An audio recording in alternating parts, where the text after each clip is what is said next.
Wala nga ho muna kaming bahay update ngayon dahil meron na naman kaming panibagong achievement. Ngayong araw nga ginanap yung graduation ni Elise. At finally nga, graduate na siya ng grade 6. Abay, parang kailan lang, sinusubuan ko pa kumain to. Ngayon, sa susunod na pasukan, junior high school na pala siya. Hindi pa man din ako sawa sa pagiging baby nila. Ang kaso, mukhang wala na yata talaga tayong magagawa sa paglaki nila. Abay, ganito pala ang feeling kapag nakapagpa-graduate ka na ng anak mo. Abay, kahit hindi pa naman college, kinikilig na ako. Kabukod nga ho ang upuan ng mga parents at kami nga ni Willie nasa likod lang. Ang araw na nga din masakit ang ulo niya at 2 days na nga rin kaming hindi nakakapunta sa bahay. At ako naman, todo picture at kuha ng video kay Elise. Para paglaki niya, meron siyang remembrance kasama yung mga kaklase niya ng grade 6. Hindi na nga ako kumuha ng taga-ayos niya at natuto naman na ako mag-makeup kakapunta ko sa mga event. Maganda naman ang kinalabasan at baka kahit gawin kong clown to, maganda talaga. Sabay, napakayabang na naman. Sabi ko nga kay Willie, kung hindi ako ang nanay niyan, baka nga hindi ganyang kaganda yan. O de syempre, hindi na lang din siya nakibo at baka nga mag-away na naman kami. Pwede nyo na nga din kuning model to at graduate naman na siya ng grade 6. Abay, pinagtrabaho agad. At habang naglalakad nga siya dito, nakaka-proud lang. Dahil bilang magulang, responsibilidad natin sila bigyan ng magandang edukasyon. At kahit paano, nagagawa namin yun nang hindi kami naghihiwa-hiwalay. Abay, kung nagtrabaho siguro si Willie sa ibang lugar, baka naman nakakahiya na sa kanya kung mambabae pa siya. So, dito nga,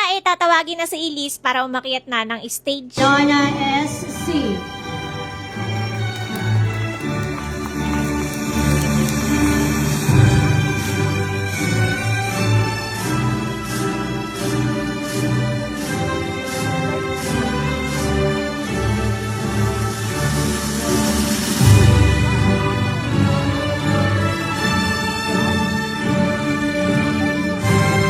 Oh, diba? Nakakatuwa. Habang naiiyak nga ako dyan, etong si Willie, tinitiis niya pa yung sakit ng ulo niya. May mga hawak nga silang mga roses at ibibigay nga daw yan sa mga mommies. Abay, eto talaga sila teacher, balak talaga paiyakin ng mga parents. At ako nga ho, pinipigilan ko umiyak at baka nga bigla akong humagulgol dito. Abay, napakapangit ko pa naman umiyak at tama na nga yung isa na nakita nyo noon.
So, ayan nga, at pagkatapos nga ng graduation song nila, hinayaan ko na lang sila mag-picture-picture. Moment naman na nila to at panoorin na nga lang natin.